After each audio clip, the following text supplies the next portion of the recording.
wait for our last commissioner. Stand by.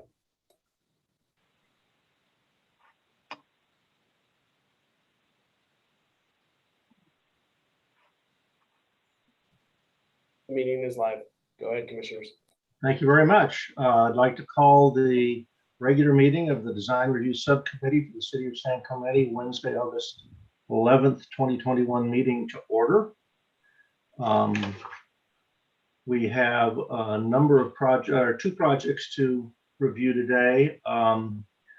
Let me ask David, has your applicant and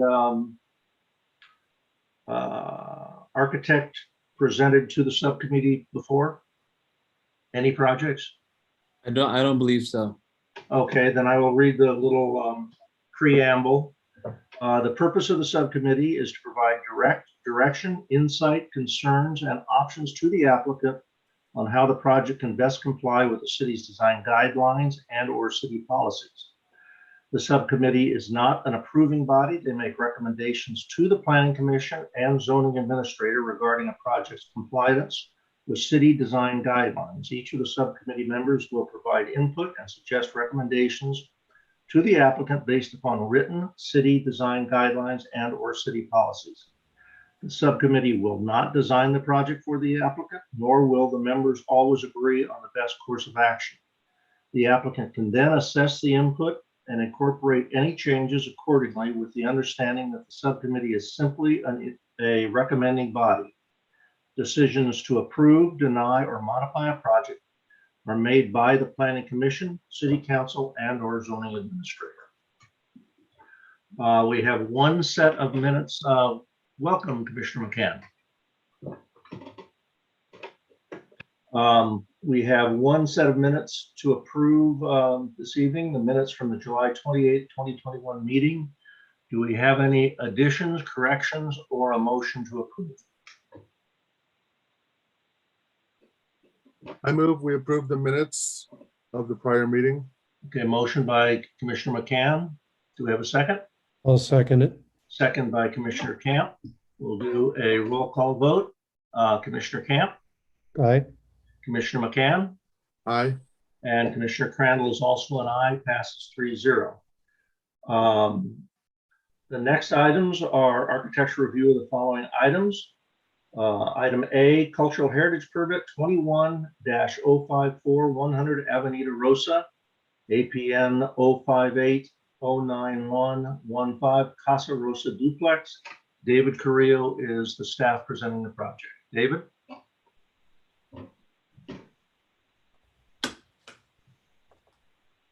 Good afternoon.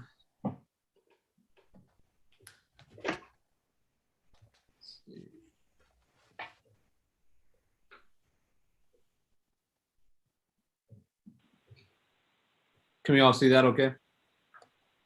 Yes. Yeah.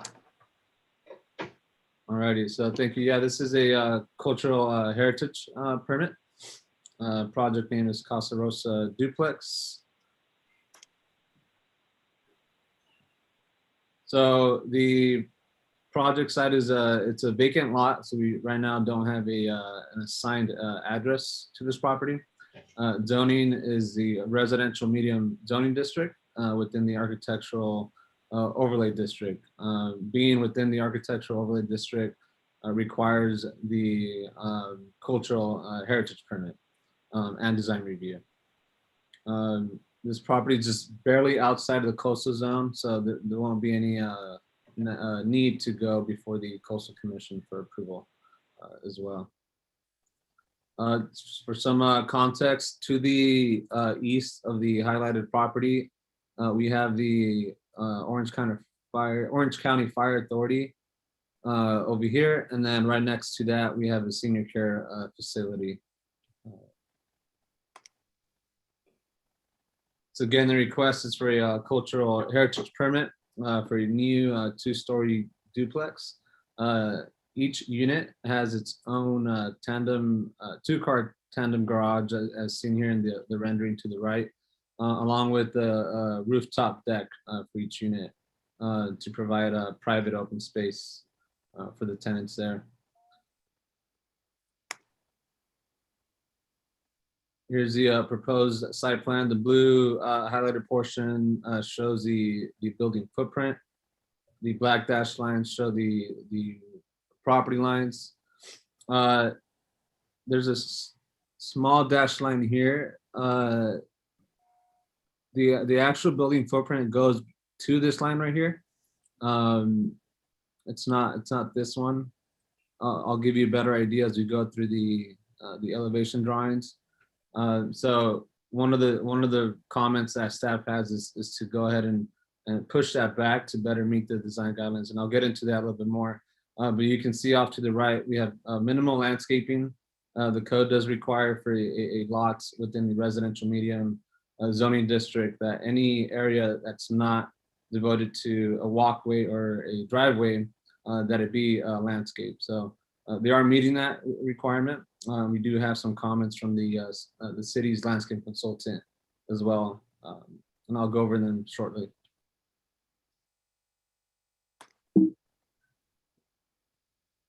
So here's the front elevation, and I'll dive straight into the staff's recommendations. So if you guys want to follow along on page 4, I went ahead and listed the design guidelines that are applicable for this project, along with recommendations that staff believes can improve the project's consistency with the guidelines. So I'll go ahead and start by saying that one of the comments again is to provide a larger front yard setback on the second story. The second story cantilevers over the 2-car tandem garages down at the bottom. So staff believes that we can reduce massing by pushing it back, maybe also combining that with wrapping the balcony towards the front as well. We don't have a preference, but we do recommend that the applicant consider one of those options. Again, the main goal is to reduce massing there. There is a design guideline that talks about emphasis on unit entries. So that is a recommendation that the applicant consider emphasizing the entry to both units, front and rear. Another recommendation is that the hip roofs shown here be reduced in size to only cover the living space portion. So that would, if you guys can see my arrow, that would follow this outline here. And we would recommend adding another roof element on this side, just to simplify that design. There is a design guideline that talks about keeping stucco mass as the more dominant material on Spanish colonial revival walls. So to achieve that, we are recommending that the windows here at the front be reduced in size as well.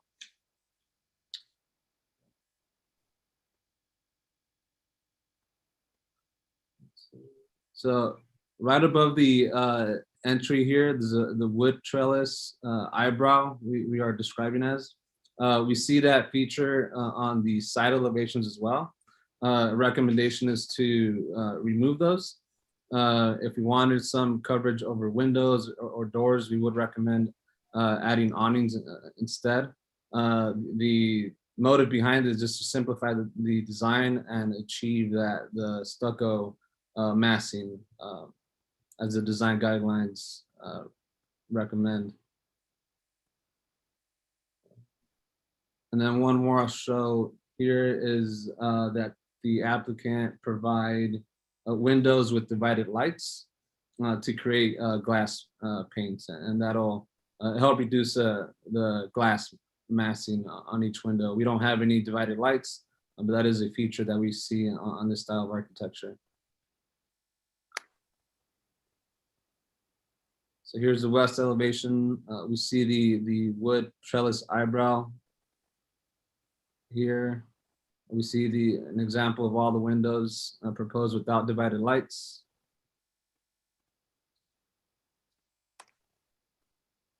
Here's the rear elevation. I'll also add that one of the recommendations is that the applicant review the Henry Lenny design guidelines.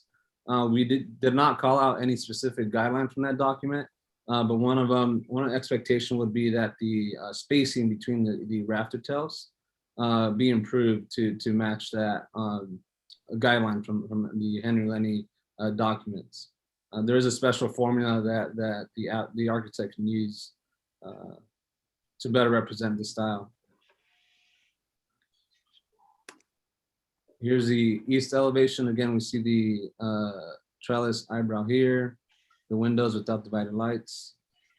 Another recommendation, again, per design guidelines, is that we reduce or remove the stucco columns to reduce the bulkiness of the balcony, along with the removal of the trellis above that.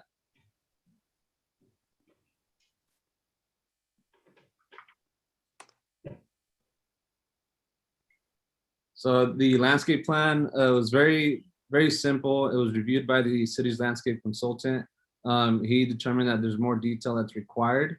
There wasn't much provided. We need more information on the plant palette, irrigation system. There is a recommendation that vertical vines be provided along property line walls as well. To the right, you'll see it says we're showing half of the site plan. And we see the areas in green that are being landscaped. We have 2 trees, one at the top here and another one over here, which is in compliance with code.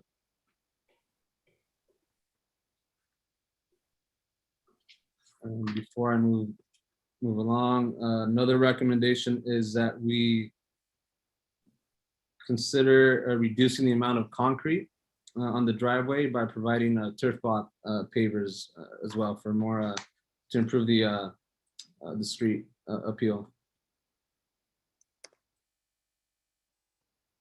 So overall, the project is in compliance with development standards, but we do have, staff does have recommendations to improve consistency with the design guidelines. And we are seeking feedback from the design review subcommittee. We do have the applicant's team available as well for any questions. Thank you very much, David. Would the applicant like to make any comments and tell me your response also to the staff report, if you understand these suggestions? My only comment is that we have built a mixed-use property at 176 Cabrillo, and we followed those same types of patterns that we did when that was designed.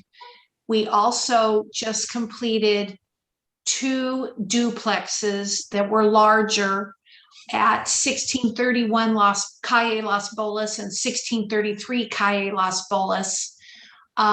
So after doing that, we like to see the windows without grids in them, because that is a feature that homeowners prefer for maintenance. Although if the recommendation is that we need to put grids in there for detail, then we're open to that. We're open to all the recommendations. We just were unaware of them. And there's a few that we don't agree with. But I'm sure that we can speak with David Carrero and reach some type of a happy medium on that, so that it works for us as well as for the city. Okay, very good. Were either of those 2 previous projects you mentioned in the architectural overlay district? I do not know. I know one is in the Coastal Commission zone, and I apologize, I'm not as familiar with these different zones. I know that the Cabrillo project at 176 Avenida Cabrillo is just 1 street off of Del Mar, and it is almost on Ola Vista. So it is approximately the same distance from the beach as the Rosa project, but it is just on the other side of Del Mar, whereas this one is a couple blocks to the south of Del Mar. Okay, commissioners, do you have any questions of the applicant or David at this moment?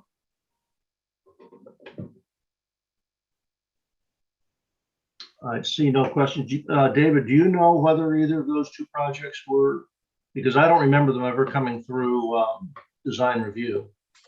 I did talk to the property owner, and when he provided those addresses, I did not recall those being within any zone that would require design review. Okay, very good. Chair Crandall, Commissioner McCann. I have a couple questions. You talk about staff. These are all staff questions, I believe. Recommending pushing the front back some to reduce the massing and or wrapping the balcony. I guess if you push it back, how far are you recommending push it back? You know, right now, I like the relief that the cantilever gives to the front facade. So if you push it back, you can be making it more vertical, unless you're pushing it significantly back, and then you're really, really impacting the floor plan. So what was your thought there? Yeah, thank you for that, Commissioner McCann. The main thought there is looking at just basic principles of Spanish colonial revival style. When you look at that style of architecture, you usually don't see big massing on the second story cantilevering over a first level. So pushing it back, to be flush with the single level or the first floor, I think would be a better representation of the style of architecture.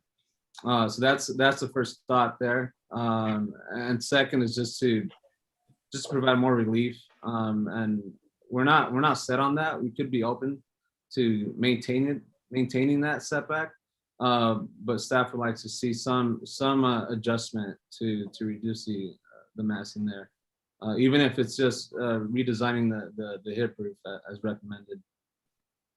Okay, you mentioned doing a different roof element over the balcony. Did you have something in mind, or?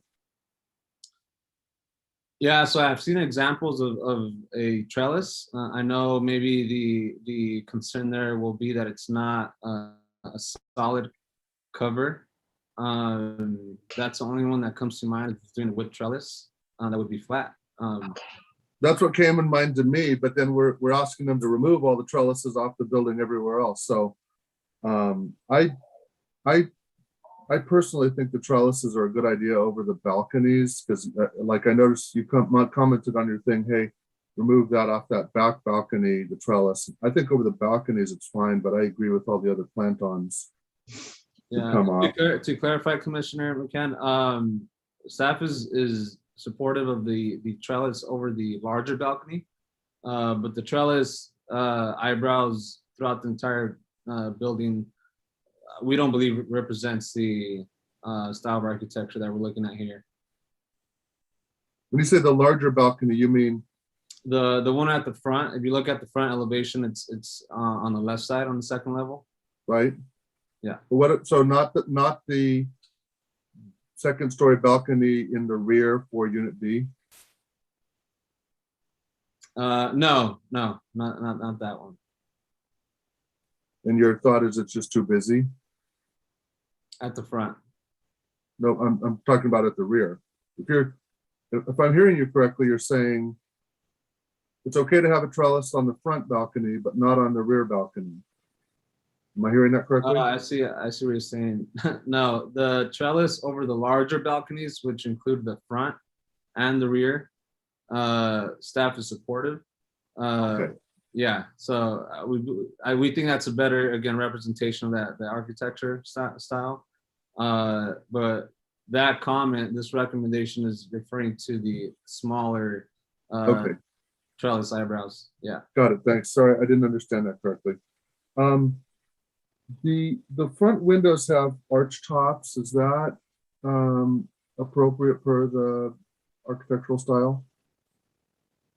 We've seen that design. Yeah. Okay. When you talk about divided lights, windows, are you suggesting that every window be divided light, or would you be comfortable with, some divided lights and other clear glass windows? Yeah, we'd be open to that. I think, the goal of this area, this is an extension of the A overlay from the mixed use district, if you see the zoning map. So I think if we focus on windows that are visible from the street to have divided lights, we'd be supportive of that. If the applicant wants to keep the other windows without the divided lights, we'd be okay with that. Okay, thank you. And then the fireplace detail in the front, is that kind of a historical part of, historically accurate or feature?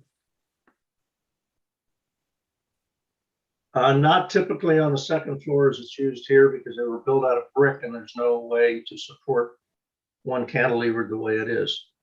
Yeah. It's 7 feet out from the face of the garages. I think it's a few feet out from the little flat arch. And before Commissioner McCann, let's do these questions under discussion because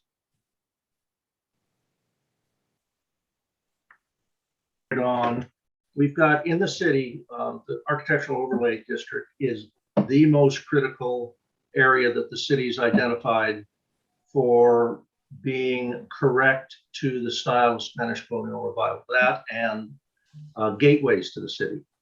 And the Henry Lenny Guidelines is a 200-page document that specifically addresses the windows, the Balkan massing, and these are things that I think David kind of alluded to, but did not specifically identify the particular sections. But as we talk about items, I've tabbed mine and I can pull it up if you have a question about windows and all, and can give you what the guidelines is that are supposed to be done. And we got to remember, these are guidelines and they talk about massing. And then we have the city guidelines, which is a much smaller document that goes into those items in a little less detail. And those are the ones that David has actually quoted section and number on. So it might be best where we can all discuss how they're applied during the discussion portion. Okay, thank you. That's no further questions. Do you have any questions, Commissioner Camp, at this time? No questions. Okay, we will close the presentation portion. David or Stephanie, were there any public comments that should be read into the record? I have not received anything. Okay, so we will close the public comment portion and open it for discussion. And I'll just give a real quick overview that the applicant said they were not really familiar with our guidelines. And I think it shows a little bit in what was presented today. We've got a 200-page document that was done by Henry Lenny, who is the premier specialist in Spanish colonial revival. He's from practices up in Santa Barbara. And we also have a much more smaller one that is called the City of San Clemente Guidelines. And they talk about the massing and whatnot. And per our kind of preamble, these are the ones we are supposed to reference when we make comment about Spanish colonial revival.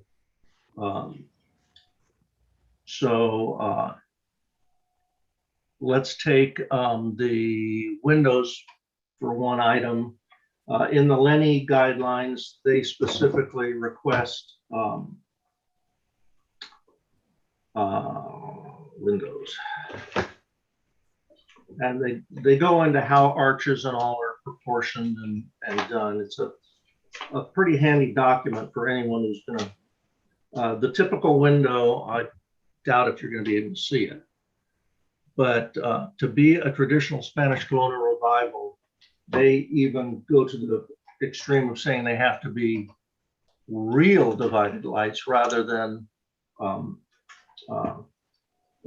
fake. And Down in Del Mar, where it's a pedestrian oriented, that's been enforced very strictly. But in areas like this, maybe not as strictly. So there's some discretion there. Massing, they talk about, they don't want the weight of the building coming out towards the pedestrians or the street, which is kind of what we have here, particularly with that fireplace protruding and all. And the concern was made that a two-story flat wall is more ominous, but actually the two-story flat wall is very traditional to Spanish colonial architecture. Even though it seems more massive as far as square footage, it projects a lighter weight towards the viewer. So we need to take all these into account. So let's, Commissioner Camp, you've got a good eye for architecture and all, and with the changes that's been suggested by Commissioner Carrillo and the latitude that the designer has not had the opportunity to craft their design to these guidelines. There could be a lot of changes that if we make too many recommendations specifically, they may not apply to what their final solution is, but it may give them a good direction for what we feel we want to see. So if you could go ahead and give your comments. Okay, thank you. Yeah, I generally agree with most of the comments from staff. The concerns have to do with I guess, the implementation of the design guidelines. We're not just talking about materials and finishes, we're talking about overall composition. And, like many of these projects that we see, it appears that there may have been a floor plan that was developed, both levels. And then the architecture was just kind of extruded vertically. And these features, whether it's the corbels up at the eave line, the trellises, the wrought iron, those things are just applied almost as an ornament, just to give it the look of Spanish colonial architecture. But it doesn't meet the intent, I don't believe, of the style of Spanish colonial architecture. So we want to try to be helpful here and try to give, I think, the designer and the developer some framework to be able to proceed and come up with a design that meets those guidelines. So the design guidelines are great. There's a lot of examples, but let me just mention a few things. And then I also sent an email to Stephanie of some examples of residential architecture. And I think we could look at those and point out a few items that would be helpful in the design of the building. So first of all, there's a sort of an awkward composition where there's no real balance from one side of the building to the other. In other words, we look at these buildings in 3 dimensions, which we do have renderings here, but there are balconies that are extending out on one side, for instance, that create an imbalance in the composition on the right side, and then on the left side, it's tucked back in the part of the architecture. I think that the comment about redoing the roof so that there's a balance over the portion that extends over the garage makes sense, but that alone is not going to make much difference. So a lot of these features, one of them that you talked about, Commissioner Crandall, the chimney element that protrudes out in the front. I think there's potentially a way to make that work, but the way it's been detailed here, I don't want to say it's weak, but it's not very traditional in terms of the way it's done. So without going to specific things, what I would say is that the landscape, the composition of the architecture, the balance, the proportions, the placement of the details and the materials are all of concern. And we can hit those one by one. I think if we can, Stephanie, I don't know if you're able to bring up any of those images that I provided. I think we can Yes, just. certainly. I just was waiting for my cue, so let me go ahead and get that If on. it's okay with you guys, I'd like to do this. Is that? Well, I think it's great, and I think once they review the Henry Lenny guidelines, it's got many, many graphics that can be looked at. So this is great. Okay. Is the image showing? This is fine. This is Okay, fine. great.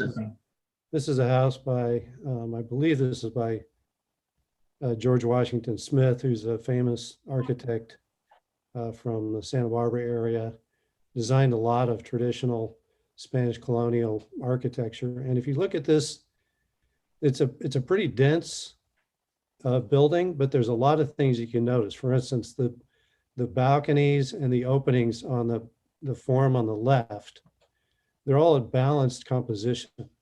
So even though it's a gable roof, you have the floating balcony, which is a little bit smaller at the top, and then the other balcony below it. And they're very, very elegant looking because they're wrapped with the wrought iron. So they don't overpower that elevation.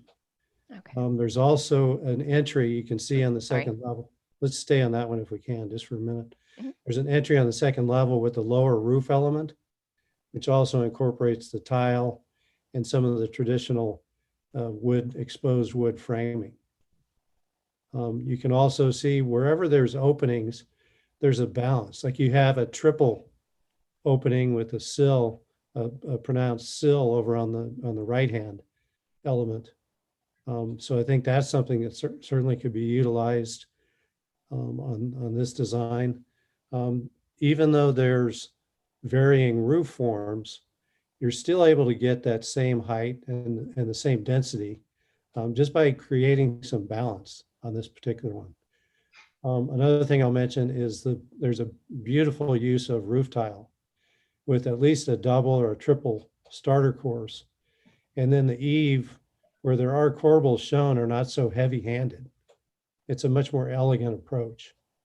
The other thing I'll take note of is that the truncated arches that are being proposed on this project, there's no precedent for that in Spanish Revival architecture. It's either a full arch or it's a flat top or rectangular. So there's quite a few elements, I think, on this that could be utilized in the design. You go to the next one, please. Oh, I think I'll throw one more in there.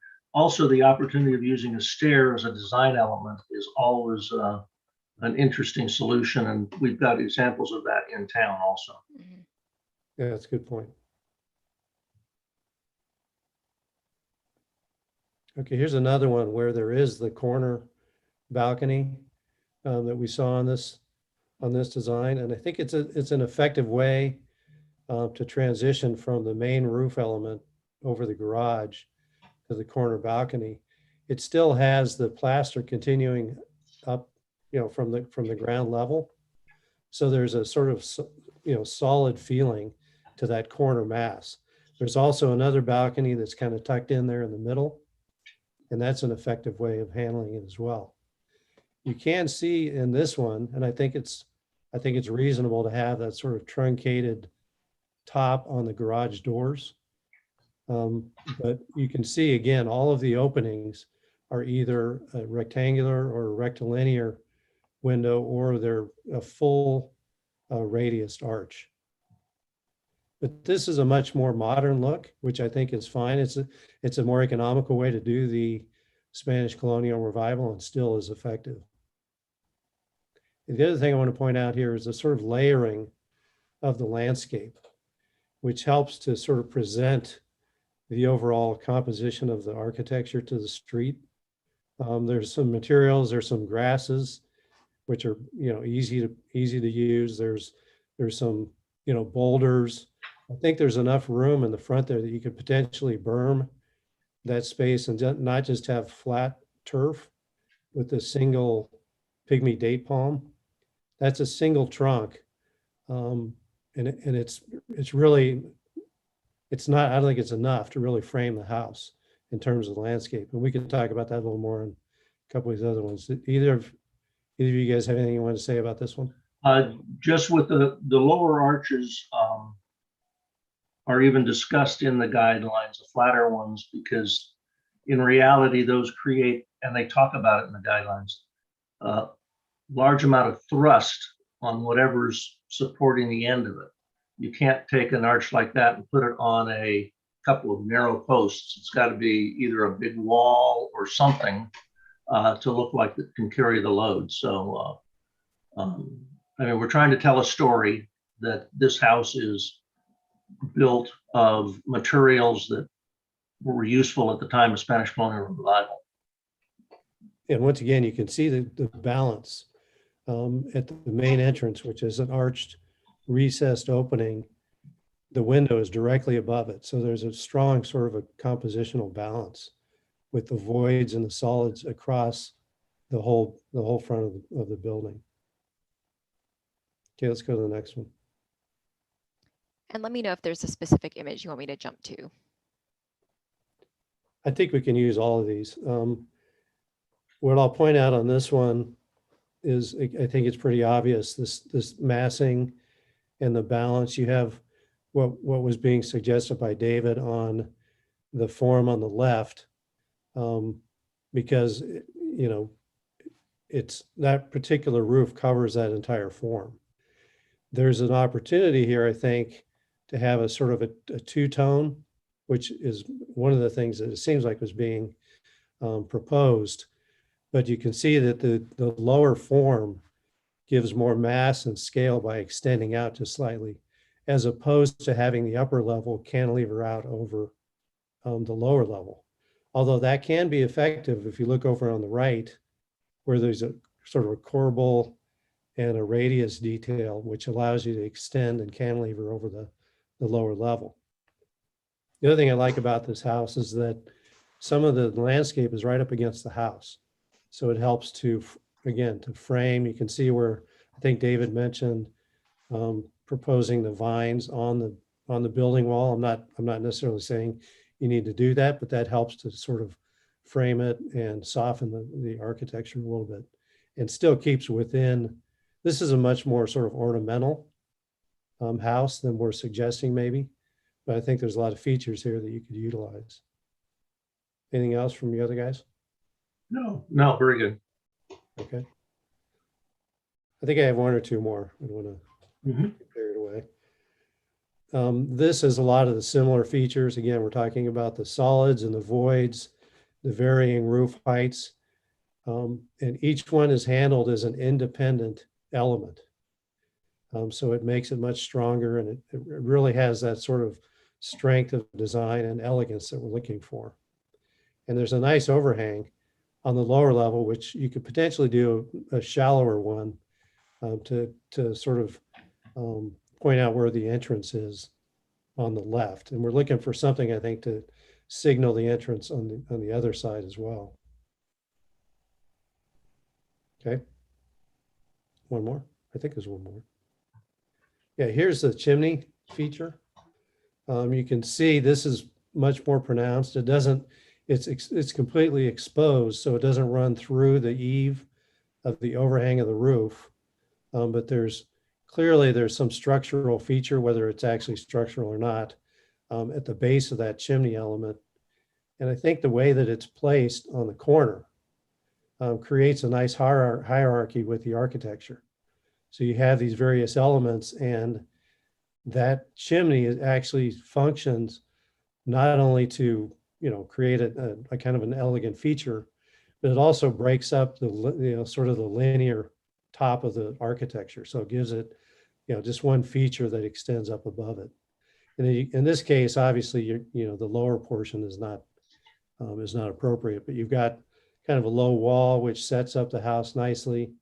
In this case, there is an extended corbel with a beam that defines the extension of the eave over on the right-hand side, and that's an effective way to do that as well. I think that's all. Is that all I sent you, Stephanie? I think? There's one more, Okay. but it's a sketch. Yeah, I just love the sketch, so that's the only reason I put it in there. Mm, This, Okay. I think this captures, the feel of true, Spanish colonial architecture. And you can see a lot of those features in here. Mhm. Okay. But I'm hopefully gonna, that's helpful. yeah, let me stop sharing my screen. Well, Steve, you captured very well what the Henry Lenny guidelines spell out. And so the applicant knows, I mean, the sections in the Henry Lenny guideline are mass, bulk, scale, and proportions, roofing aesthetics, which means stacking tiles using grout packing and all, roof function of all thickness, doors and door components, windows and window components. The finishes being the not smooth trowel, but hand troweled look. Colonnades and arcades, architectural accessories, lighting, and landscape. And I think Commissioner Camp kind of touched on each one of those. So I'm going to, Commissioner McCann, do you have any comment at this point? I'm kind of leaning towards not, but if you want to give specifics, that's absolutely fine. Too many specifics of how to do it, but what the target is what we're trying to really show to the applicant and the architect. If you can come to us and say, I did this because of this, that's wonderful. Go ahead, Commissioner McCann. We all know, and so the applicant knows as well, that the two gentlemen, the two other commissioners on this panel are infinitely better versed on architecture than I am. So I'll certainly defer to them on some of those items. And I think that, quite frankly, Commissioner Camp should do a video that could be given to applicants, basically, kind of going over those things that he pointed out, and probably a bunch of other ones as well, but to, kind of make it quick and easy as a starting point for applicants to get familiar with what our expectations and goals are. With that being said, I had my questions earlier. I'm supportive of many of staff's recommendations, and certainly all of the items that Commissioner Camp brought up. I personally am supportive of the trellises over the two larger balconies. And regarding the divided lights, I understand the applicant's desire, as stated by Renee, to not have a lot of divided lights or minimize them. So I'm supportive of, certainly a compromise on the divided lights. Like, I think David said, maybe just divided lights in the front. I don't know how the commissioners feel about that. So I do not feel that requesting divided lights everywhere is appropriate, but again, that's just me. Yeah, no, I agree with you. I think that if we look at some of those images, it's not so much the divided lights as it is the proportion of windows and the balance on the facade. So I tend to agree. They're very difficult to maintain, so they don't end up looking that great over a period of time. And they do tend to distort the view. I'm thinking on that second floor, you're going to have a decent view, maybe not the ocean, but so I tend to agree. And I think there's a lot of precedent for maintaining the true arch, but not necessarily having the divided lights. Yeah, I know that at the moment, this property has got vacant lots on both sides, but I think we can anticipate that those will fill in pretty quickly. I know there's a sign on the one to the right that it's available as a development project. So probably in relatively short order, the two side elevations are not going to be very visible, and most people will just be looking at the the front elevation for the most part. I did notice and concur that, you know, relative to the flat arch versus the full arch, and in most of those examples, they were all full arches. So anyway, that's my comments. Okay, very good. So Jonathan, I'm feeling that basically we want to make sure that we're giving the proper direction to the applicant. We're certainly in support of having a project there and having it meet the design guidelines, both the cities and the Lenny guidelines. And I just think more more attention to detail of what makes a Spanish colonial revival style building, a Spanish colonial revival style building is what we're looking for. And if they can review both the guidelines and apply them to the project, I think that will satisfy this body and the Planning Commission. Is that something you can work with the applicant on? This is a question for David. Yeah, yes, Commissioner Crandall. So that wouldn't, you guys wouldn't expect it to come back, I'm getting? Yes, absolutely. I don't think a few little minor fixes or a item here or there is going to bring it in. They really need to work on proportions and, you know, things like the chimney, it tapers down to this narrow little chimney stack going higher than it even needs to be. Those kind of proportions need to be worked on. The windows need to be worked on, and the overall massing does also, which you addressed in your staff. So I'm saying, you know, I think your comments were appropriate. And Stephanie, I like the format of each item that was mentioned having the design guidelines section identified is a very good way to do it. It's the first time I've seen it done here, and I like it. I think that's good. All credit goes to David. Well, I complimented him prior to the meeting that I think that was a very good effort.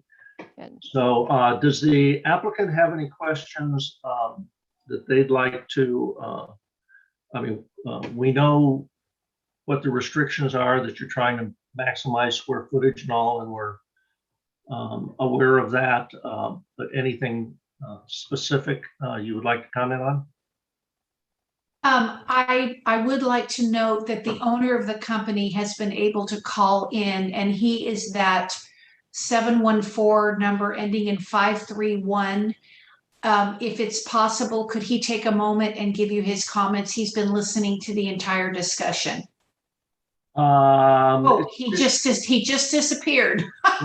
I'm sorry for that, because we don't normally do that, but we're really here to work with the applicant. And I understand. Then the only comments I have is that I do know that we already did make some setbacks at David's request, but we can address those setbacks again. And then we were not given the Henry Lemming or the city paperwork until just last week, after we had already submitted our application. So we're more than happy to address all of that and work with David. very good. Thank you very much. And I'm sorry we lost the owner on this one, but we will move ahead. Yeah, Thank you. if I could, Commissioner Crandall, just say, Please. you know, everything that we talked about is in those guidelines. I mean, it's a very comprehensive document, and it's available online. Yes, it is.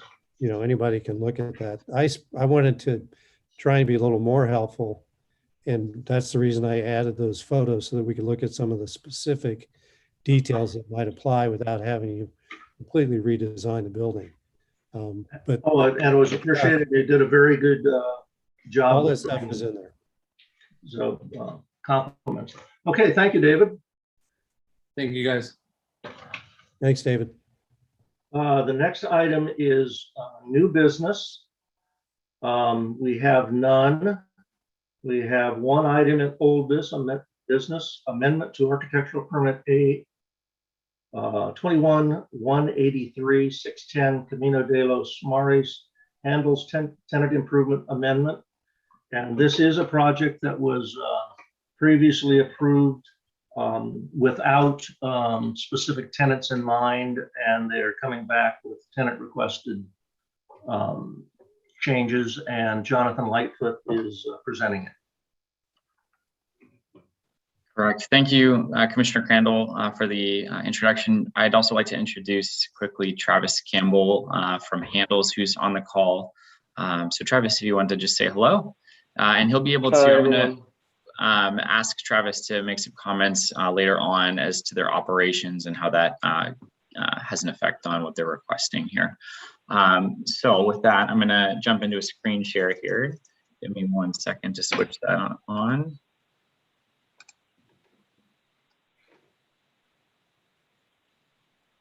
And hopefully everyone is able to see that now.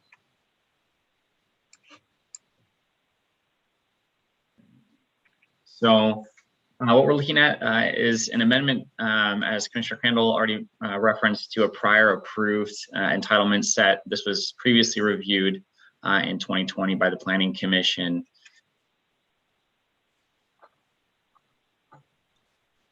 So some background on the property. This out parcel building is a part of the Plaza by the Sea Commercial Center, also known as the Stater Brothers Center, at 610 to 628 Camino de los Mares. The entitlements were approved in May of last year. This property is within our Community Commercial 4 zoning area. It's also a part of the Camino de los Mares focus area. So current status of this project, post entitlements, the property owners submitted a shell permit for the building, which was approved in April. And then the corresponding demo permit for the former building in May, and then the precise grading permit was issued in June of 2021. The city currently has on hand the 2 tenant improvements for this building. And as is common, and as Commissioner Crandall referenced, the initial entitled package was done with some tenants in mind, but not leases in hand. And so we'll talk about that here in a second. This is the existing building that is slated for a demo. The Baker Square restaurant was one of the former occupants at this location. And then on this slide, you'll be seeing the rendering of what was approved by the Planning Commission last year. The initial intent for this building was that the property owners were in discussions with Pete's Coffee for the suite on the left that did not actually materialize. So we're going to be having a food tenant that will be occupying that space. And then the space on the right, initially there were some talks about retail, et cetera. And we now are working with Handles Ice Cream for that space. So figure 2 here, and this is, I use the same title as is in your report. So figure 2 references the revised primary or north elevation. And if I toggle back, we're talking about this elevation on the right side here. And as you enter this plaza, that's the primary elevation that you would be seeing. The patio or the pergola area there aims directly left out towards the Stater Brothers, if that helps provide some context. So looking at this primary elevation, we have the 2 tower elements, and on the right-hand side, some of the requested modifications. So you'll see that in the center here, we had 2 parallel floor, not floor to ceiling, but floor to head height windows. And the tenant is proposing to modify that to a serving window with a corresponding awning above. To the right of that, the entry arch is proposed to also be converted into a serving space. And you're probably gathering that the theme here is that they are looking to serve their customers primarily from the exterior of the building as opposed to the interior of the building.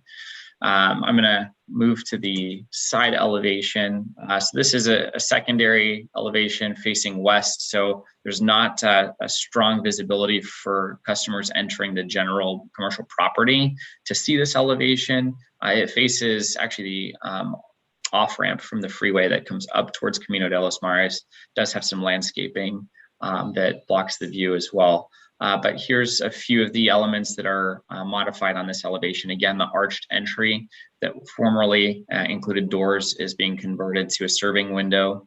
A door does remain on this side that would serve as the access for the employees. And there's an arrow, you see the yellow box that's top and center, pointing towards the brick portion that would form the basis of the counter where the serving window would be setting on. One other thing to catch your attention on this elevation are a couple of changes regarding windows.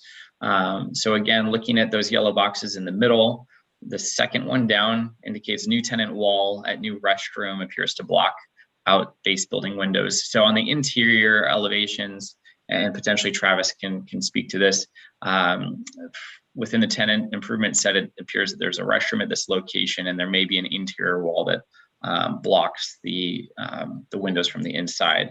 Similarly, the larger window there to the right that's behind the menu board, which is for the other tenant, this window would have some equipment staged just behind that. So that's another consideration for staff is, whether we want to be displaying back of house equipment in that way. So jumping right into the recommendations, and then we'll turn it over to the tenant to give some additional context on this. Staff's recommendation is that we seek substantial conformance per the code's definition of that, and follow a couple of design changes in order to meet that standard. One would be arched solid color awnings, and the other would be some adjustments to the windows on that west elevation. I detailed those recommendations a little bit more within the staff report, and be happy to discuss those further. But those are the two primary changes that staff would look for in order to make that finding. So with that, I'm going to turn it back to Travis, if I could, and give him an opportunity to introduce the concept and why they are looking at some of these adjustments. Before we do that, Jonathan, are there any site plan changes with the drive-through aisle, etc.? There are not. So this tenant actually is not the drive-through tenant. So the food cafe will be the operator of the drive-through, which wraps around the entirety of the building essentially. So handles will be serving their customers only at the those serving windows that were shown in those elevations. Okay, so nothing here as far as pedestrians and all getting to these walk-up windows, particularly on the one side, come anywhere close to the drive aisle? So let me go back to the preliminary rendering. So the drive aisle does have at the far right side of this image, this, my apologies for not including the plan view in this slide, but to the right of these vehicles here, we have a bit of a landscaped edge that the vehicles would enter into the drive-through from. So they would be to the far right side of the property. They would order at the far back corner that we're not seeing, so opposite of our vantage point here, and they'd be receiving their order at a window that's in this location to the left, and then they would exit around that pergola. So that's going to be the order of the drive-through for the other tenant that's going to be occupying that suite. Okay, very good. And this is Travis. Yeah, that's something we considered as well, is just the safety of our guests, Bart, with regards to Yeah, I was looking at people walk in cars, and we always have a lot of kids. So something we spoke in length with the landlord about having some landscaping and hedging there to protect and keep that barrier. Yeah, on sheet A 401, it's kind of yellowed that there's, I'm guessing that's a railing number 1. But I wasn't sure if it would need bollards or something to make sure we don't get drive-through cars putting any of those people going in that one door there in danger. And we can do that during discussion, so just wanted to point that out. Food of thought, food for thought. Yeah, but to the three items that Jonathan mentioned, you know, the shape of the awnings, I think was one, the stripes of the awnings being two, and then that window. First, you know, traditional handles that we operate. I failed to mention my partner Marcus Wienig is on this call as well, so he might jump in if you hear a voice from the clouds. But Marcus and I own and operate handles with our partner Keith as well, and this would be our seventh location. We have one operating in Laguna Niguel, Rancho Santa Margarita, and Newport Beach are the three currently in Orange County that we operate. And so we love to have awnings, and when the landlord told us there'd be awnings, we definitely wanted to take advantage of that for our branding with regards to the traditional handles. The shape, Jonathan sent me two kind of arching awnings. I wanted to ask, is this shape of these two awnings in this picture, is that something that would conform with the code that you were looking at, that you mentioned, Jonathan?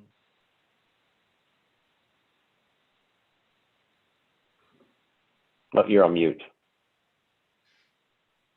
Thank you. I hope you can all still see my screen, but I just referenced here that within the staff report, that image.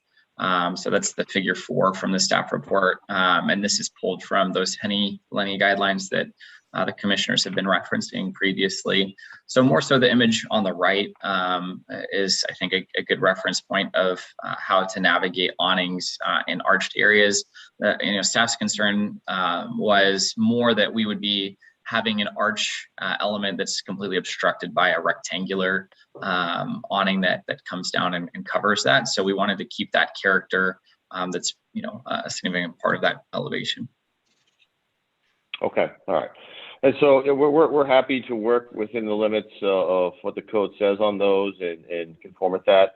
Our branding is really very limited. We're usually just a white building with brick on the bottom, and the stripes that we put on these awnings is something the franchisor does across the country, and it's something that really distinguishes us. I'm not sure if I'm able to be a co-host and share a couple images of what they look like, but they turn out really sharp when they're in production. We just opened up in Newport Beach and had awnings on those. Happy to share a few images of what that would look like if I'm able to. It doesn't. Jonathan, do you have those to show us? Yeah, it doesn't look like staff has the ability to promote Travis to that point, but if you could send that over to Jonathan, then Jonathan could share his screen. Yeah, I'll send those over right now, just in an email to you, Jonathan. Great. 2 seconds here.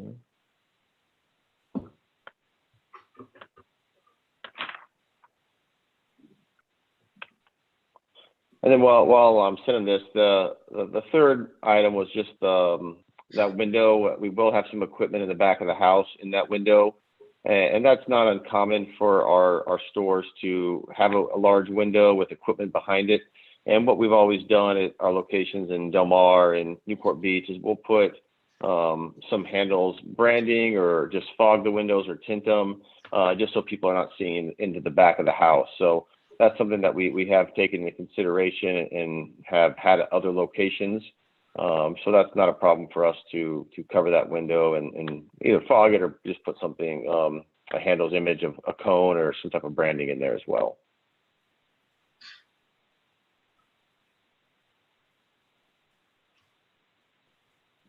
It looks like Jonathan's waiting for his email to come through. Yeah, it's probably a big file, 3 pictures. The city has some pretty difficult, I shouldn't say difficult, stringent signage ordinances.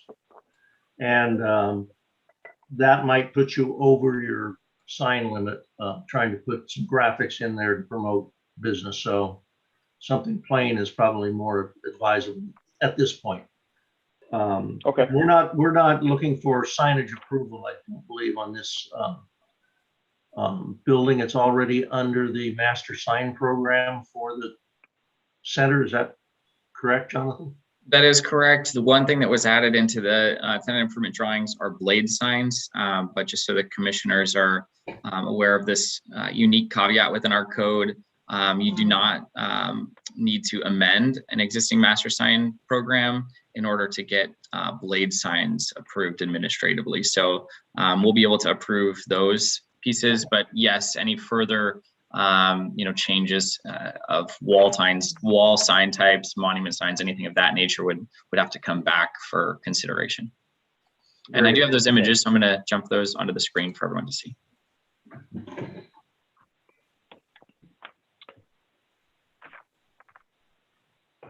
So these are our traditional awnings that, yeah, we're trying to brag you with that one.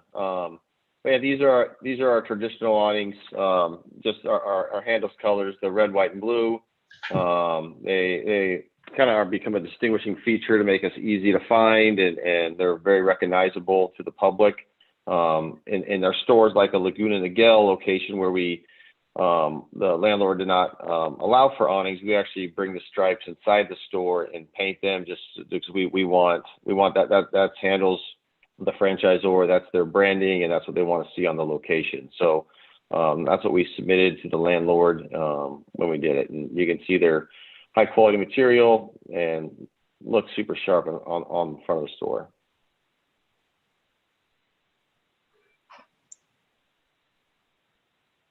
Okay, I'm going to stop the share, and then if I could, Travis, just come back real quick to operationally. Again, this primary change is that there had been a consideration previously of potential internal use of the space for retail use. Your business operation is looking to serve customers through exterior windows. So if you could talk a little bit about how you arrived at that and how operationally that'll work for people, for instance, using the restroom when they come visit or other things of that sort. I think that would be insightful. Yeah, so we are Handles, again, it's a franchise based out of Ohio, and 95% of their stores are walk-up window locations. Our Newport Beach is a walk-up window. Our Carlsbad and Del Mar locations are also walk-up window stores. It allows us to queue a lot more customers at once versus a traditional walk-in store where you might only be able to help 2 to 3 guests at a time. And then this store has 8 serving windows, including 2 windows for ADA. It allows us to serve up to 8 parties at one time. Hopefully this store is like our other ones where we get a pretty good sized queue line, and allows us to move that line at a much faster rate and give our customers a better experience. During the COVID pandemic, which is still going, it also allowed all those locations that are walk-up window stores to remain open because we didn't have guests coming in the store, and so it's much easier to maintain social distance and operate under COVID. So it's a model we want to continue to duplicate. In our lease agreement with the landlord, it did state that we would operate a traditional Handles format, which is this walk-up window, which is why that changes to the facade, allowing a walk-up window was put in there. Have any of you visited, or I know, Jonathan, you've been to a Handles. Anyone else been to a Handles or experienced that walk-up window service? Scott has? Okay, great. Not too late, Steve. We don't close till 10 up there, so you're okay. But yeah, that is the traditional. That's something we like to do. Again, queuing faster, help more guests at the same time, and makes for smoother operations. Some of our locations do not have a restroom open to the public. Again, there's no access to the store for the public. And so if that comes back on the health department typically, or building if they're going to require one. Based upon the footprint of the store, we do not have a public restroom in our plans, and do not plan on having customers coming into the store at all. Okay. Any Can I ask other a question? Travis? Yeah, open it for questions for the applicant, certainly. Okay, so the plan that I'm looking at on A401 still shows a serving area. What's going to happen with that part of the space? You can't go inside and eat your ice cream, is what you're saying. The landlord will be providing tables outside and benches. So there will be a little patio where people will be able to enjoy their ice cream. But the serving area is for our staff I can't see what you're looking at, Steve. I don't have it in front of me, but in any area inside the building is our serving area where our employees will be scooping ice cream and passing it through the windows to customers. Oh, okay. So that paved area, which is looks like it's on the west side of the building. That's where you go to eat your ice cream? Correct. Because I don't want my grandkids coming in my car with their ice cream. I don't even let I don't let my own kids in my car with ice cream. Yeah. Just me, and I spill it on myself. Okay, so there's plenty of room out there to, I guess, if you're serving 8 customers at a time, that's going to be kind Yeah, of, I mean the landlord has that's what they've committed to. They've visited our Carlsbad and Laguna Niguel locations. They've seen the lines, they've seen the queuing, and they're familiar with it. And so they're prepared for that. okay. That's all I had. Okay. Commissioner McCann, do you have any questions for the applicant? Not for the applicant, but for Jonathan Very good. or Stephanie. Commissioner Kemp just touched on it. My concern is about the exterior space, because we're converting the use from prior interior use to exterior use. And have you guys looked at that? Does it appear that there's adequate space for use out there and to be safe and everything?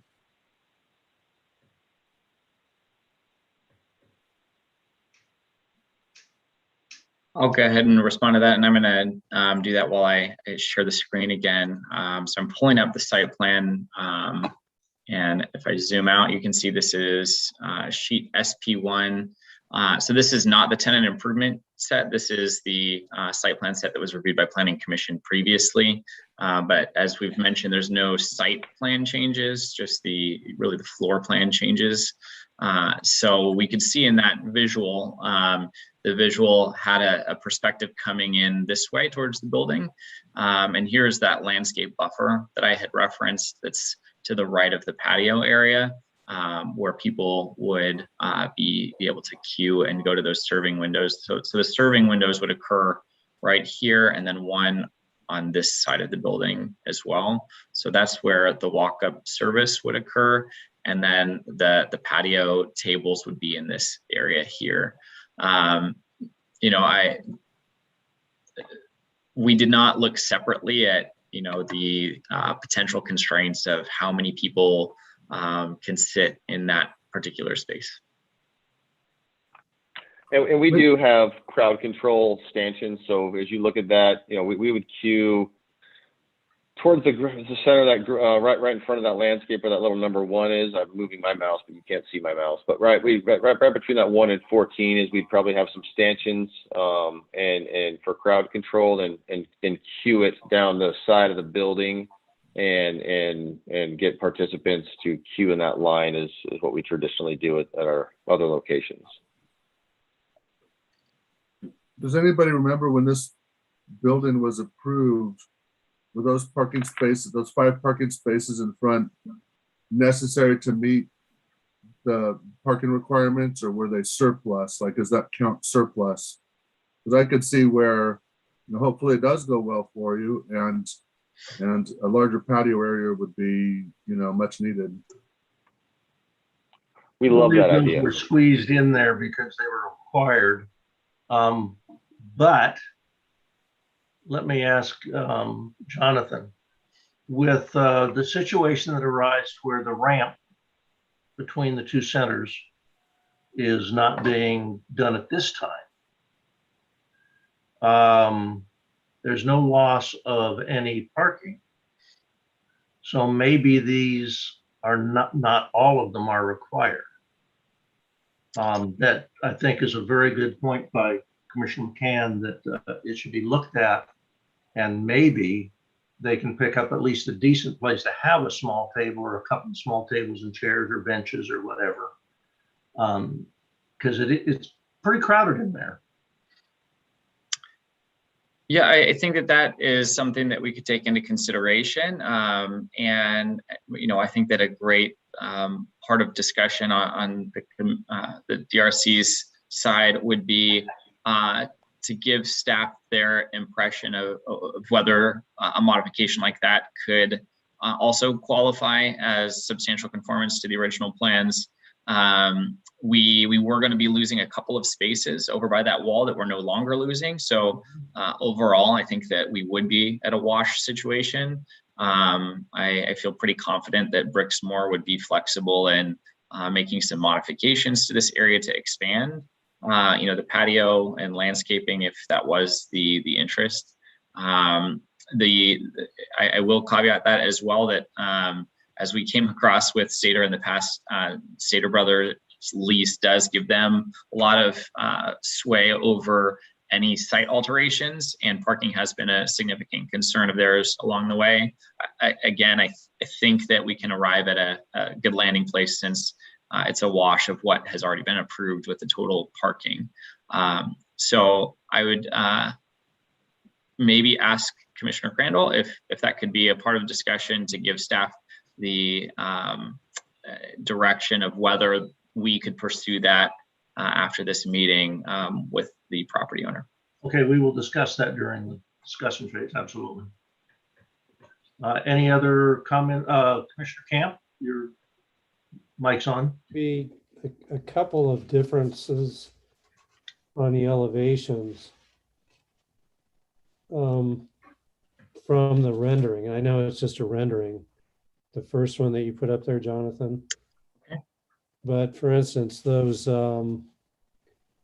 there's those sort of faux vents or whatever you call them up at the top of the gable that show up on both of the tenant corners.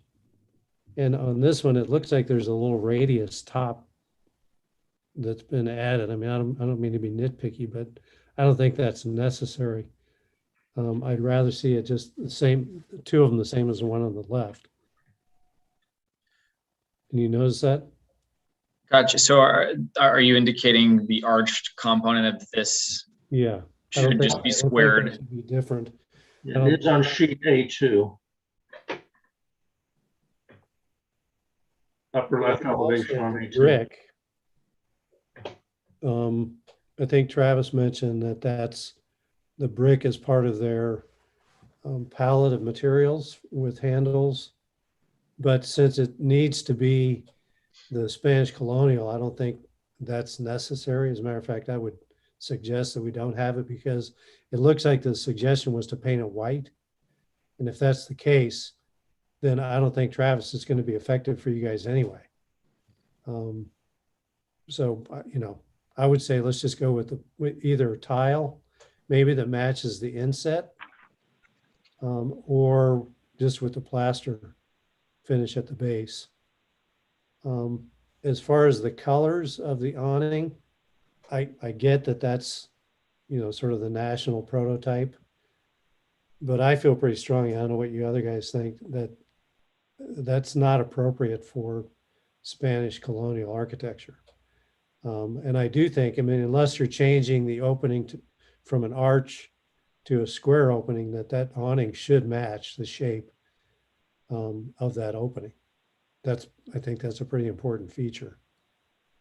So Yeah, we have no problem matching the awning, going to the arch, as I mentioned. We're okay changing that shape of the awning.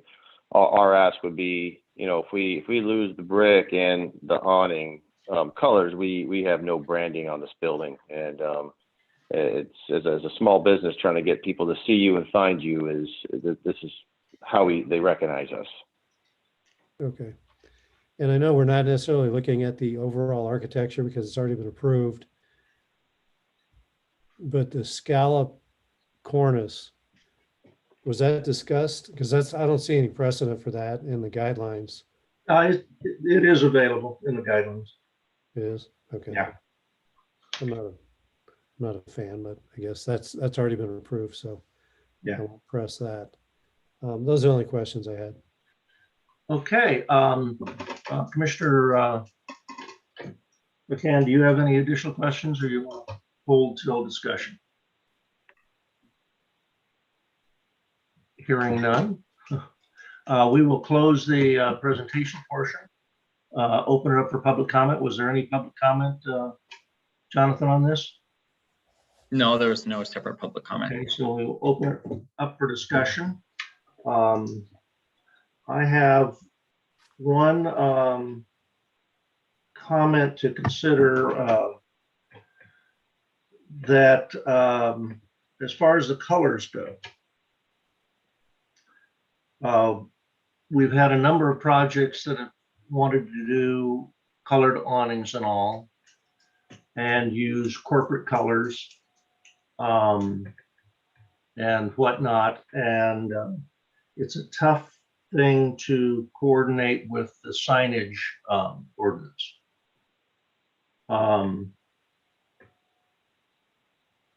I'm inclined to agree with Commissioner Camp's observation that, is it a Spanish colonial revival color? Colors, not typically, but in like at hotels, they use different umbrella colors and awning colors, coffee house, and also maybe a little bit is okay. I'm thinking to keep it more in keeping, I'm inclined to be concerned about taking that. We've got the two middle awnings that are rectangular. And I think those are very much part of the overall Spanish colonial revival look, and probably should stay the original rust color. But maybe there's some flexibility to put some color on that arched awning, similar in concept to the decorative tile that's on the space on the left. So you'd have decorative tile, you'd have a colored awning, something to think about. But most of the changes, Jonathan, I think are minor enough to probably let staff deal with. I'm concerned about the space that the people will be standing in and that parking. It just seems extremely tight to me. And if there was some way to get more outdoor space to them, I think that would be advantageous, not just to the tenant, but to the landlord. You can see on, what is it? One of the colored renderings. There were like two awnings out there with a couple of seats, and that's when it was going to be what, coffee or whatever. If they're as successful as they want to be, it's going to be problematic if all those parking spaces stay there. Any thoughts on either of those, Commissioner Camper McCann? Yeah, I agree with you. I mean, we want this to be a successful operation. I live across the street. I like to ride my bike down there, but if you've got 8 people or 8 different customers lined up there, that's going to take up that whole space between the automobiles and the window. And I don't see where you're going to have any place to, even if you're standing, to stand there and eat your ice cream. So, I mean, I agree with giving direction to staff to try to come up with a way to expand that courtyard space and create some sort of a buffer. Because if I'm there with my, grandkids and there's cars pulling up, that close to because the window, if you look at that plan, where the window is the tightest location on the site plan. And so that becomes hazardous. I know you have to have a curb there, but for kids, stepping off the curb. So I'd like to see at least 2 or 3 of those stalls eliminated if possible, and put a landscape buffer between the parking and that area where the line, that's because that's where the queuing is going to be, right, Travis? Right there at that pinch point, right? Without seeing it, I'm not understanding exactly where you're saying it's going to be queuing to. Sorry. Well, that's where the window is. Oh, there's 3 windows, and you've got the one handicap one that is on Yeah, the plan is narrowest to part. queue. Yeah, to queue towards that, what I think is that ADA ramp you said, is not going as the plan is to queue, I think that way is south. Is to queue south right through that little walkway is where the plan is to queue. So this is Marcus Wienig. You know, we have no, you know, I with your direction and support, you know, we'd love to be able to go talk with Brixmor and if the parking requirement is not, those stalls are not required per the standard, then yeah, removing all, if not a handful of those parking, we would be a big proponent of that. Most of our service is done between 6:30 and 9:30 at night, and we find that we are opposite of Stater Brothers or any other grocery store retailer, which are often using their parking spaces between 2:30 and 6:30 at night, or 2:30 and 5:30. So we think we are a complement to Stater Brothers and the other retail centers in there, and so we don't feel that would be taking spaces from them at those times of night. Oftentimes that's when these places are vacant. So Okay. I think that's critical to being successful here. I don't disagree, and so we would, if we can remove all of those spaces and come to an agreement on landscaping and or additional patio space that would complement the Spanish Revival, I think it's a great solution. The handful of spots that are there aren't gonna, there's plenty of space, out and throughout the center that would be utilized at that time of night. Okay, so around on the top there where the drive-through is that another window on the corner? Yeah, right there. It is. Yeah, that's a window, and there's a fence and barrier between that window and the drive-through. I mean, that's also really tight. I don't see, there's not much you can do about that. But oftentimes that window gets utilized for pickup service, delivery service. DoorDash online. That's only oftentimes used at, peak hours, summertime, 7:30 to 8:30 at night. So it's not something that we would necessarily open outside of, but it can be utilized, in peak times, hopefully. yeah, I would suggest that that's a concern, that location. I think that we should try to get that opened up, that courtyard space. And if we can do that, then, I might suggest that we eliminate that window on that corner there, because I think that's a hazardous location with those cars coming through there. Even if you have you're saying you're going to have a fence there? Is that's what Brixmor said. Yeah, Brixmor mentioned that. And to clarify, we will not be queuing people over here. So the way our line service works is the people queue out on that patio, and we call guest over. There are 2 or 3 people. If it's 1 person per window or 3 people, depending how big their party is, we'll call the party over there. So we will not be queuing in that area. Guests won't be waiting and standing there and doing anything like that. They'll get their ice cream and leave from there. okay. Okay. The number of windows is critical to our success. People want their ice cream fast. They want it obviously good, and they want it at an affordable price. And so, to limit the number of windows, even though, because people are usually eating ice cream between those times in the evening, the number of windows is critical. So we would ask that you consider, allowing us to have those windows and using it in peak times, and also knowing there's going to be a borderline fence between that and the drive-through. Obviously our safety of our customers is utmost concern. So we ask that you not consider eliminating it, but allowing us to utilize it in peak times, and also create that barrier between that and the drive-through. This is Keith, one of the owners. Can you guys hear me? Yes. Okay. So I think the most comparable what you're seeing here is our San Marcos store, which was our latest to open.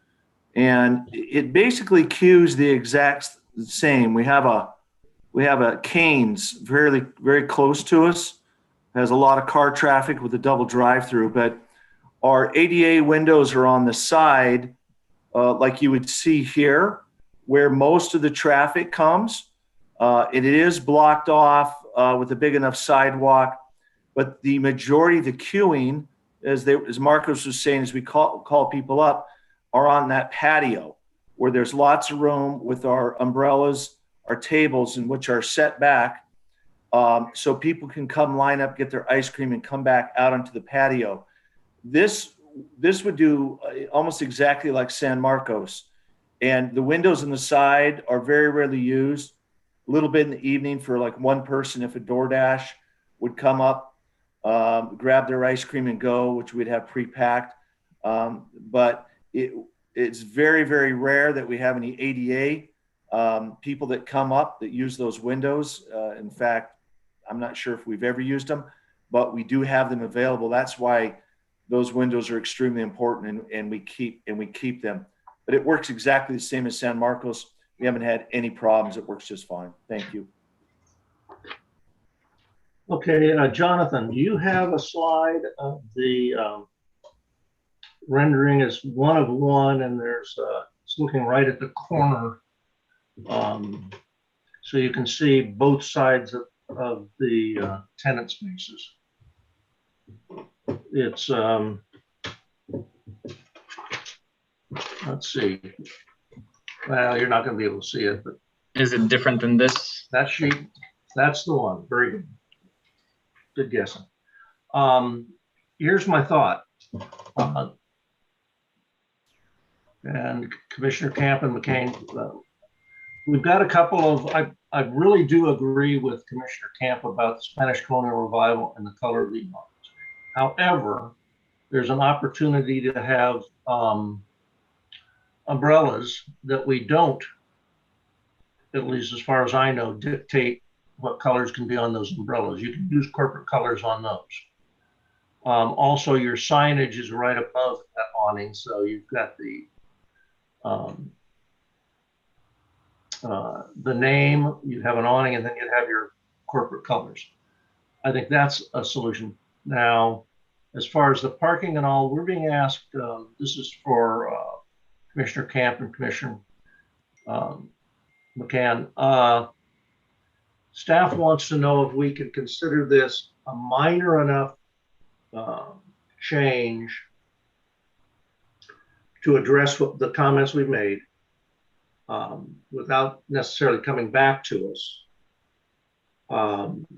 so it can be decided at staff level. Is that correct, Jonathan? Correct.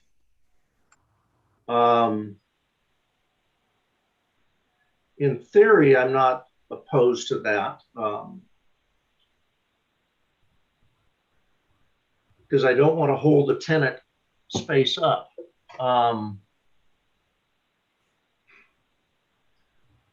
What's your feeling, Jonathan, on, or maybe it's going to be the, we are gaining 2 spaces, I believe, by not having the ramp between the 2 centers. And the project was approved with that.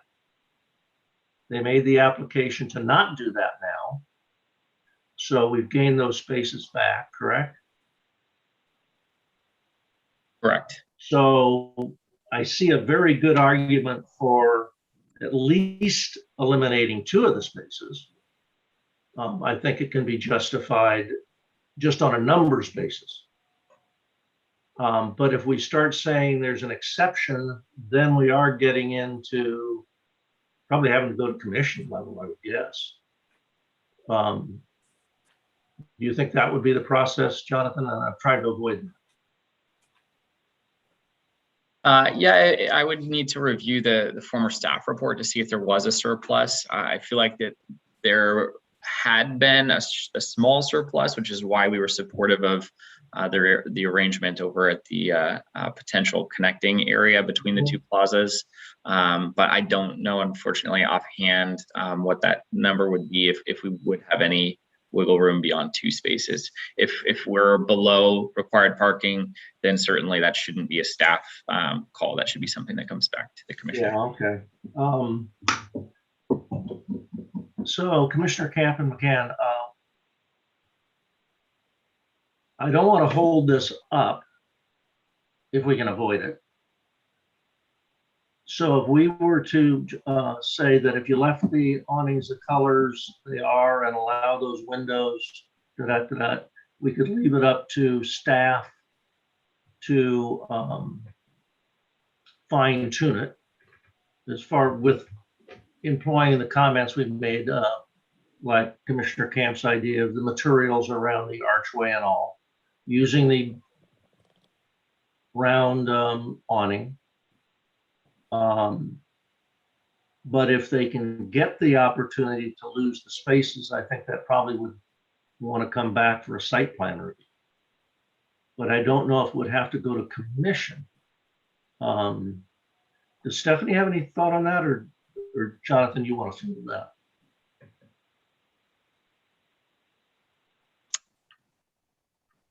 Jonathan, are you there? I'm trying to Yeah. separate. I'm trying to separate the Mhm. two so we can keep this thing moving.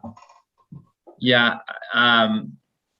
So the section that we referred to within the presentation, if I rewind here just for the commissioner's benefit, actually that's on the recommendation page here. So 1712-180 governs our amendments to approved applications.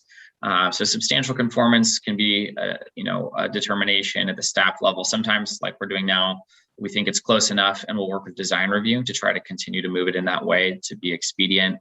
And more significant changes would need to go back to either the zoning administrator or planning commission, depending on the level of significance. So the zoning administrator would be significant changes, but without public impact or concern. And then if there are potential for public impact or concern, then it would go to the planning commission.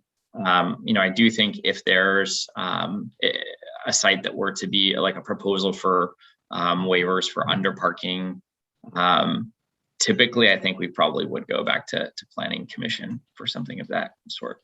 Okay. Okay. Commissioner Camp and McCann, would you be comfortable in saying that the architectural alterations are minor enough for the awnings of going to the round awning, but keeping them the color for now? They could apply later on to get that changed, but not approving any parking changes at this time. But if they are available to us, it should come back to us. Yeah, I'm inclined to agree with that. I think they're pretty minor changes, and the things, as you just stated, were pretty much what staff had recommended anyway. Yeah. And I think if we can get rid of 2 spaces, that's going to make a huge difference. 400 square feet. All of them, but if we can get rid of 2 of them and just keep this thing moving, that'd be awesome. I mean, I could go along with that for sure. Okay, Commissioner McCann? Can you hear me? I can. I don't see it, but why don't you pull down the picture, Jonathan? Now we can see you. Okay. Okay. Yeah, so I just summarizing, I'm not sure I caught everything you said. I think we're in alignment. I might be even a little bit more aggressive. I am not supportive of the striped awning. Just because, sorry guys, it's not even close, I don't think, to Spanish colonial revival. I'm super supportive of tons of umbrellas with your corporate colors. I would love to see elimination of all 5 of those parking spaces, if at all possible. If we needed some, maybe you could, let's say you filled in that whole area and put a curb out at the end of the 18 feet of the parking space, if you needed to, maybe you could get 2 or 3 parallel parking spaces along the curb there. I'd still prefer not to have those if possible, because, you know, there's going to be kids running around hyped up on sugar highs and stuff, and I'd hate to see a safety issue there. But if we eliminate them completely, and, you know, maybe you had a little hedge along the curb line, some tables, just visually it would look great. I completely agree with the applicant that their time of intense use is going to be off-peak hour from other users in that center. So I think the case could easily be justified. I'd love to give staff as much latitude as possible to work with the applicant and move it forward along the lines of all of their prior recommendations and the things that we've brought up tonight. And if it was determined that it had to come back to Planning Commission for the parking issue, I mean, I'd love to bifurcate the parking issue versus the other facade improvements to keep those moving and going. But if it did come back to us for Planning Commission, I would certainly advocate, based on what I know now, to eliminate those parking spaces. I just think it looks tight for a pure exterior use there. And we all know how those types of places can get, you know, when there's a peak, there's going to be lots of people, hopefully, and they're going to need space. So those are my thoughts. Okay, I think we're all in accordance, actually. So in summary, Jonathan, would be keep the awning colors. The round awning is one of those 2 round awning designs would work. They are in the design guidelines. And what they do with umbrellas is, I think, their selection. So that gets the corporate identity out there. And that is minor enough that we can do that through staff. And I think your decision to take that on is great. And if there's an easy way to do the parking, if you can get agreement with Stater Brothers and the landlord and all, if there's a way to do it just through design review, that would be great also. But if it's asking for an exception of 1 or 2 spaces, I think that does have to go to the Planning Commission route.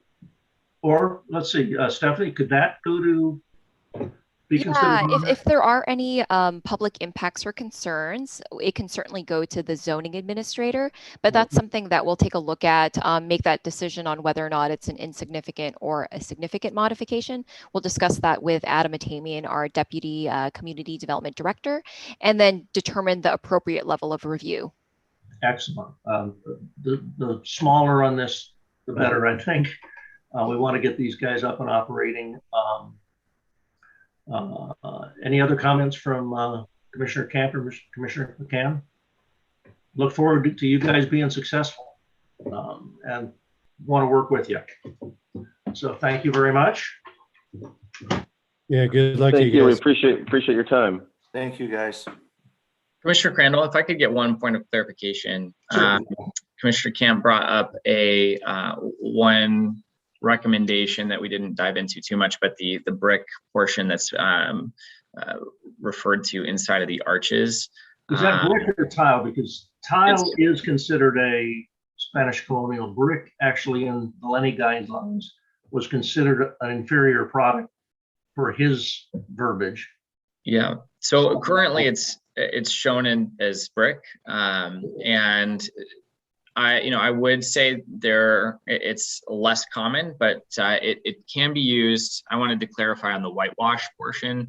That's an acceptable alternative to stucco. So for walls, things of that sort, we do have some examples in San Clemente, and San Clemente doesn't always follow SCR to a T, where we do have brick as an ornamental element. Most notably would be the front of the Miramar Theater as an accent item. So it's something that could be considered, but I just wanted to put that out there so I have clear direction from you on that element. I'm going to guess that I won't even venture that.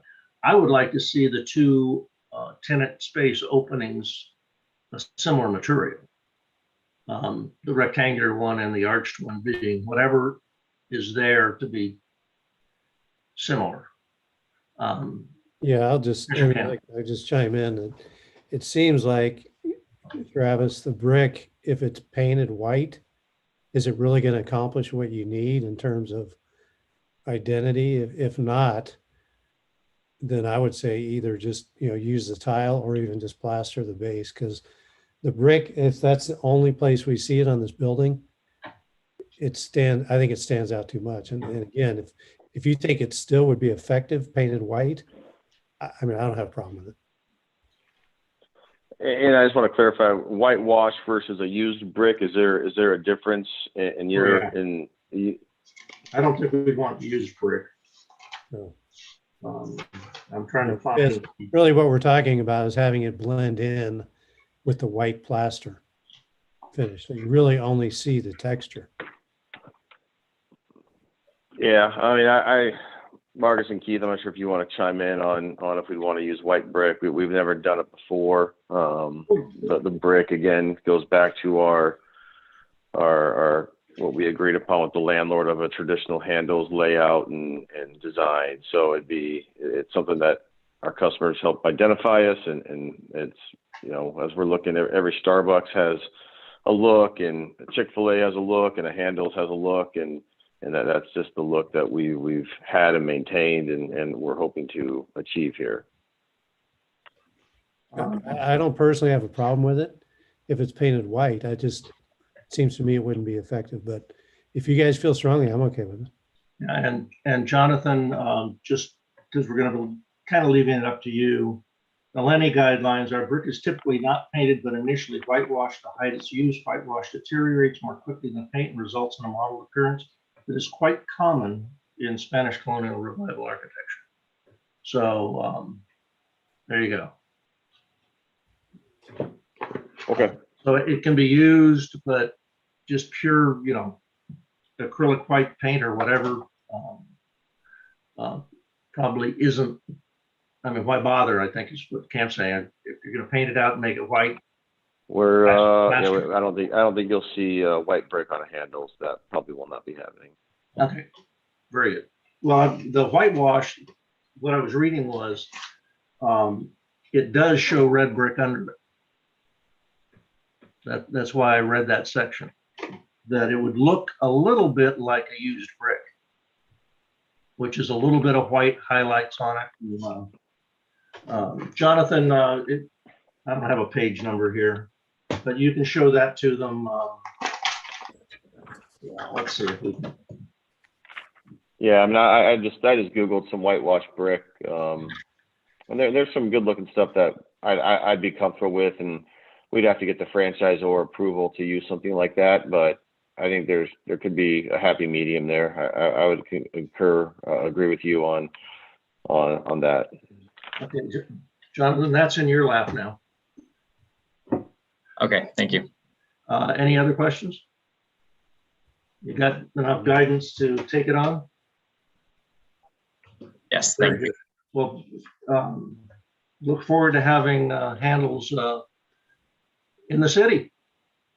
And we're super excited. We've been trying to come to San Clemente for a couple of years, and hopefully not much longer. We appreciate your time tonight. Thank you. Thank you. Okay, we are done with old business. Oral and written communications, I believe we have none.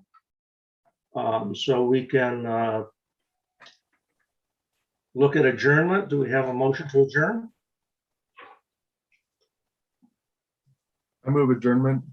Okay, and for those that are watching this item, that will be adjourning to Wednesday, August 25th. Hey, Commissioner, Chairman Crandall, Yes, can I ask a quick question? sure. Earlier, I raised a comment about, having like a video overview of the Lenny guidelines by Commissioner Camp. Does anybody think that's a good idea, or? I hate to put that on him.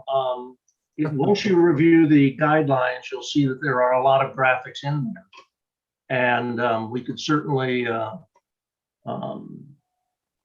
have those available by staff to show applicants. Absolutely. Mhm. But I don't think he needs to put together a video. I'm not going to impose that on him. Yeah, it's kind of disappointing that the applicant didn't take heed to those until after he had already submitted his application. Mhm. Well, usually staff, when they meet at the counter, the applicant is told that there are design guidelines to follow. Right. sure. Yeah. And in this particular situation, I don't know how much due diligence the applicant did before submitting the application. That is certainly correct that typically once applicants reach out to us and, try to understand what the city's requirements are and what the application process is like, we inform them right away, hey, this is an architectural overlay. These are the guidelines, these are our Henry Lenny design guidelines. This is what the process is like. We let them know up front that it needs to go to DRSC. So I'm not sure whether or not that in-depth due diligence period ever happened before it got to the point of, designing the project and submitting it to the city. I mean, we get applicants that have done great due diligence and spot on, and others that, oh, I didn't know it was that important. So anyway, well, we have a motion for adjournment to the August 25th, 2021 meeting at 4 p.m. via teleconference. We have a second, Commissioner Camp? Second. Okay, we will call a voice vote. Commissioner Camp, Aye. Commissioner McCann, Aye. and Commissioner Crandall is also on. And thank you, Commissioner Camp, for the added effort you put in that's what we try to do at design review, is to give them the essence of what they're trying to design, and you did a good job tonight. My pleasure. Thanks. Thank you. Thank you. Okay. Okay, Well, thanks, Stephanie. yeah, no problem. I'll see you on the 25th. I'll actually be presenting the project for that one on that meeting date. Very good. And it's We look forward to that. not in the architectural overlay. It's actually a very well-designed project. So looking forward to seeing what you have to say about it, because I don't have a whole lot of comments. Great, Stephanie. Thank you. Yeah, no problem. Those are the ones we love to see. Yeah. It's actually, do you remember the Artist Memory Care Project, Bart, on Calle Frontera? It's right next to Pacific Coast Church. I believe so, yes. Okay, yeah, that one ended up not moving forward. Artists had to back out of the deal because it happened at the beginning of the pandemic. So they had to unfortunately just rethink kind of their strategy for expansion. But fortunately, the property owner was able to find another operator to take over the site. But they have a very different operations, of course. So they have different ideas in terms of how to design it and how that space would function. And it actually, in my opinion, is a nice improvement over what was previously approved. Very good. Look forward to it. Yeah. I know you'll do a good job. Thank you.